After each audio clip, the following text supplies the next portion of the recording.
All right, guys, so we got a new letter in the mail. We got a new dungeon teased from the test server. But a few days ago, I pulled Wallmaster Othorion. And ever since then, I have been basically running Hydra nonstop, trying to get a new personal best, and I finally did it. I finally broke 1 billion damage with my Oboro team.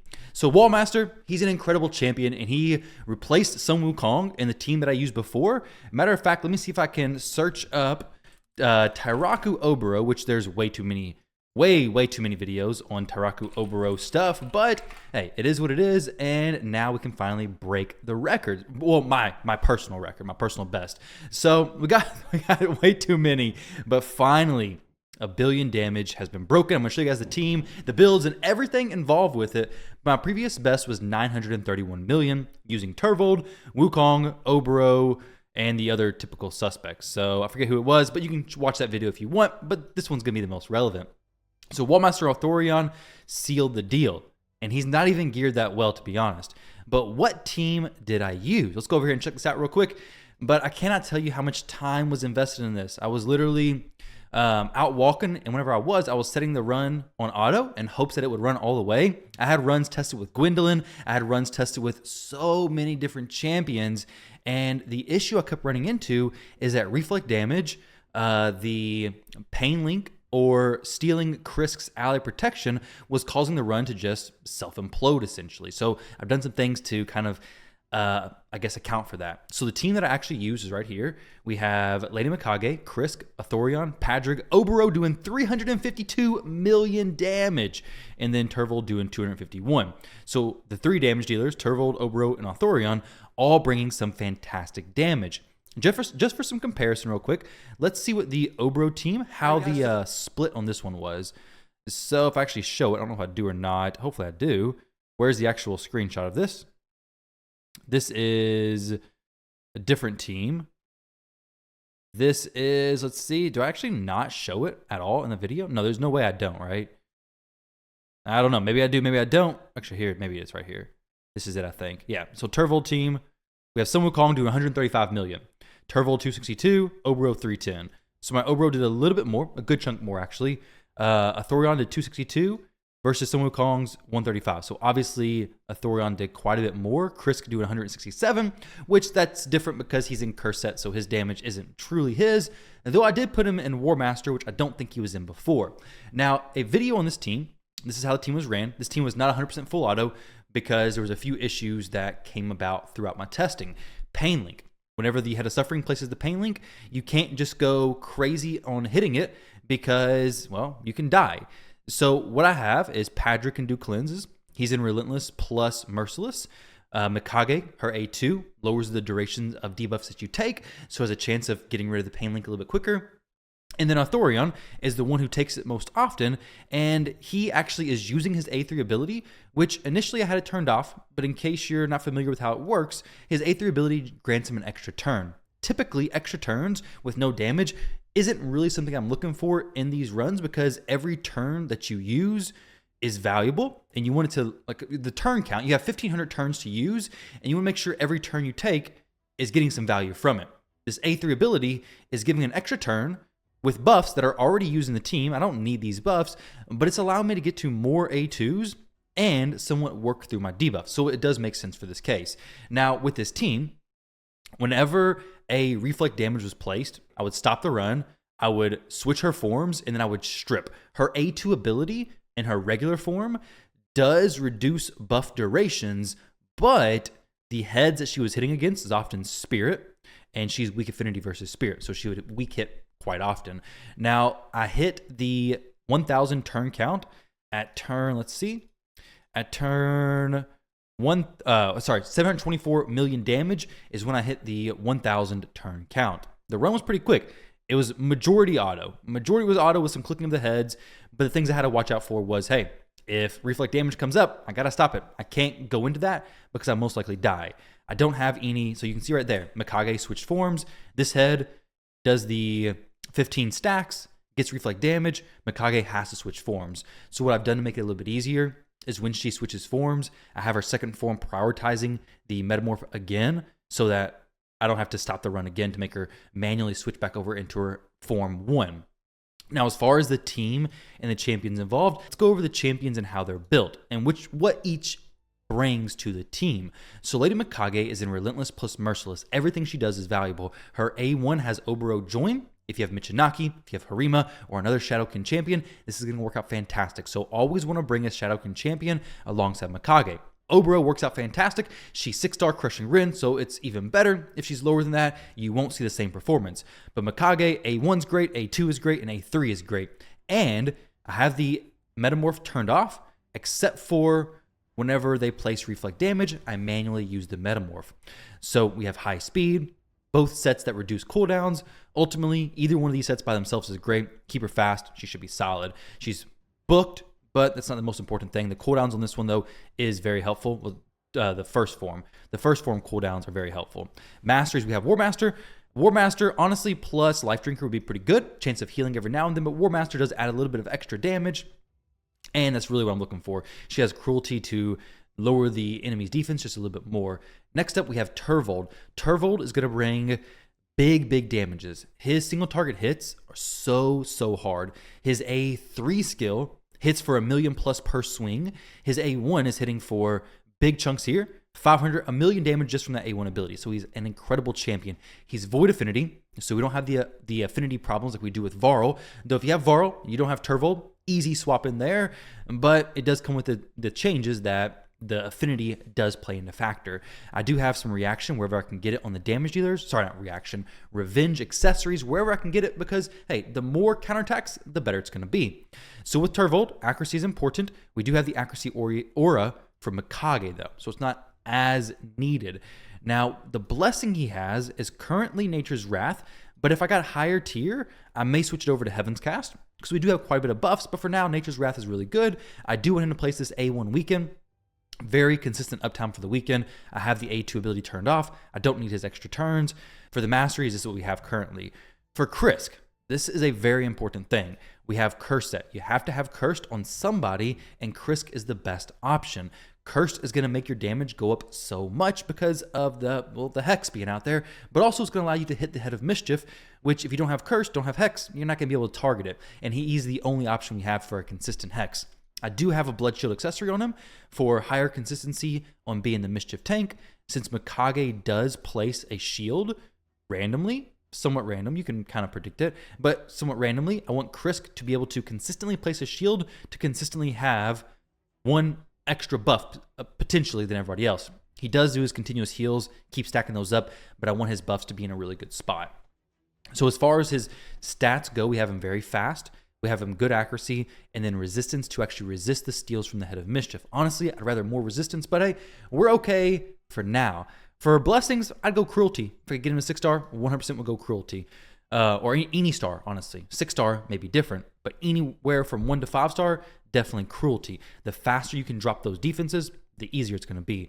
Then Masters, we have Wallmaster. We also have some Life Drinker to fill up his HP whenever he gets low. But you got to make sure, if the Head of Mischief steals your ally protection, strip it as soon as possible. I cannot tell you how many times I saw my Oboro, my Turvold, or my Othorion blast into an ally protection, completely crush this turtle. So be careful of that. Othorion, he's a 9-piece Slayer. If you got 6-piece Slayer, that's fine. But at least 4-piece Slayer. 4-piece Slayer is going to give you turn meter boost. That's going to let him keep up this the A2 ability so often. This is why he can replace him with Kong, is because of the block buffs on his A2 ability. If you have him in 4-piece Slayer at least, he's going to get the turn meter boost. You have 2 champions doing ally attacks, so he's getting turn meter boost default from his A1 ability, which boosts his turn meter by 5% for each living enemy after the attack, but he's also getting turn meter boost from the Slayer set. Ideally, 6-piece Slayer, because it's going to give you 30% defense ignore. 9-piece, my personal favorite, because it's going to give you a chance to duplicate your damage. His A1 ability can oftentimes hit decapitated heads for more than the max HP typical, the max HP cap, so he may actually be hit cap now, which is fantastic. I'm not 100% sure if he is or not. Either way, he will need the decreased defense in the weekend to actually hit that consistently. Get some blessings on him. I mean, Nature's Wrath would be huge for him. Crushing Rin would be massive. Getting him a 6-star blessing would be so incredible, honestly, especially for this A1 ability, because the A2, it's going to cap out eventually. For the Masters, we have Helm Smasher, but if he was hitting cap consistently, I would just go to Wallmaster. Or, yeah, it's probably just Wallmaster, honestly. The chance of extra damage. His A1 ability is the only thing that would benefit from going very high on damage. And he uses it a ton, though. So that's his build. And then Padraig, I originally had him in this set. I'll show you what I had him in before. He had Fire Knight and more. Well, not this shield, a different shield. But he was pretty slow with Merciless plus Reflex and just wasn't working that good. So I changed it till now that he's in Relentless plus Merciless. So he's getting extra turns and also reducing his skills cooldowns, which is fantastic for him because everything he brings is valuable. So his A1 has a chance of reducing the cooldown of a random ally skill by 2 turns. Very good. His A2 is going to be an ally attack, and his A3 is a turn meter boost plus a cleanse and an increased speed. And then he's going to place buffs on everybody. So his skills are all beneficial. For his blessing, honestly, I'm not even sure I'd go with him. It would maybe even just be something like Intimidating Presence. I really don't know because he's not a champion who really needs a blessing, but Intimidating Presence can always be beneficial. For his masters, we have Wallmaster as well. And then for Oboro, I've talked about her countless times. Her build's not changed since the very early times. She has some stats that could probably be squeezed out a little bit more. Maybe. Yeah, we could get crit damage here. We could get, and some better rolls on these bottom pieces. But in general, some attack there, some attack there. But in general, her build is very solid. She's very slow, doesn't need much speed. Speaking of speed, though, Othorion, I do want speed for him. So her speed's right here. These are her stats, 385 crit damage. So she's very, very solid, very strong, and hits very hard as well on Hydra. Those AoE hits from the A1 ability, I mean, she's also placing the decreased defense. I have her enough accuracy to actually place the decreased defense AoE. So she's my decreased defense champion. My block buffs champion is Othorion. My provoke champion is Krisk. My weakened champion is Turvold. My damage is just basically everything together.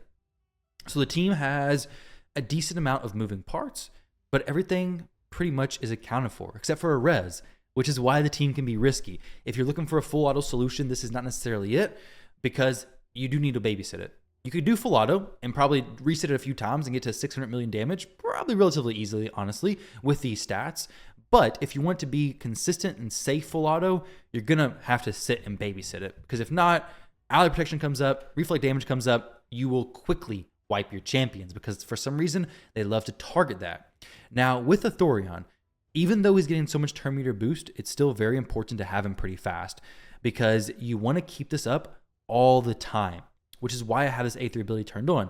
This is just going to help essentially have the A2 used more frequently. Have the A2 priority, the A3 second priority. So here's Mikage, here's Krisk, prioritizing the provoke. We have Othorion, Padraig, Oboro, Turvold. So I have Padraig open with A3 just so I can get some extra hits on the Hydra at the very beginning and then let the other champions have time to set their debuffs in place. So Krisk is positioned up close to the front, Othorion there. Team order is pretty important, but it wouldn't be the end of the world if you had it a little bit incorrect. Honestly, it may even be better to have Turvold before Oboro so you could have a chance of placing the weekend before she does the single target A1 so that it could be 4 debuffs to get the AoE A1. You want to make sure you have plenty of debuffs. Othorion makes it easier with his A2 turned on and used as much as possible versus Wukong, who would only do a block buffs, whereas Othorion does decreased attack. And also, I could replace Varl with Othorion as well somewhat because Othorion's bringing the decreased attack. Varl brought the decreased attack. Turvold doesn't bring decreased attack. So in this case, looking really good. I have a decreased attack, much safer run. So he completely changed this team where my previous best was, what I say, it's 931 million. And it was click targeting as well somewhat. But this one ends up being, let's see one more time. This one ended up being 1.1 billion.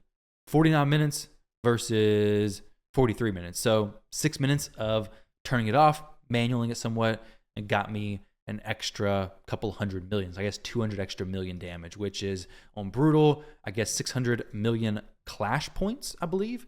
So for the clash points earned, it was 3.3 billion. That's a pretty solid clash point score, considering this is not a cheese team. It's not a Wixwell, it's not a Trina team. It's a pretty solid team. And honestly, we got a ton of room to grow. Like, I'm excited to see what this team can bring, but I probably won't be investing in blessings for these champions. Like, I could get Turvold higher. Huge difference. If he was 6-star Crushing Rend, oh my gosh, he would be pushing so much damage. This team with very high level blessings could probably push out close to 2 billion damage. Like, I wouldn't be surprised if 2 billion damage could be hit with this team, honestly, because Turvold, maybe, I don't know. It'd be close. It'd be very close because Turvold could push damage on him. Technically, Krisk, you could get him built to push out some damage as well. We have a lot of blessings to go there. Othorion could for sure do a chunk more damage. So 1.5 billion, I'd say it's more than acceptable, more than reasonably possible. And also considering I wasn't doing any like stopping the run, manualing skills when they're the most optimal, like waiting for Turvold to have the most buffs when he uses his A3. I wasn't doing that. So I will leave the last little bit of the run at the end of this video if you guys want to watch it. But if you want to build something similar, which I did notice that a clanmate of mine, Roas, actually built the same team as I did previously, which, like I said, is semi-auto friendly. Very good damage. So I'm a big fan of this, guys. I was just super excited to share this with you all. I cannot tell you how many runs, like I said, cannot tell you how many runs I did over the last few days trying to get this team cracked. And I finally beat the 1 billion damage. And it feels so good. It feels so good. I've rambled enough. Thank you all very much for watching. I hope you enjoyed the video. I'll leave a little bit of a replay of the run for you guys to watch if you're interested. And best of luck building the team, guys. Thank you all for watching. Love and appreciate you guys. And I'll catch you in the next one.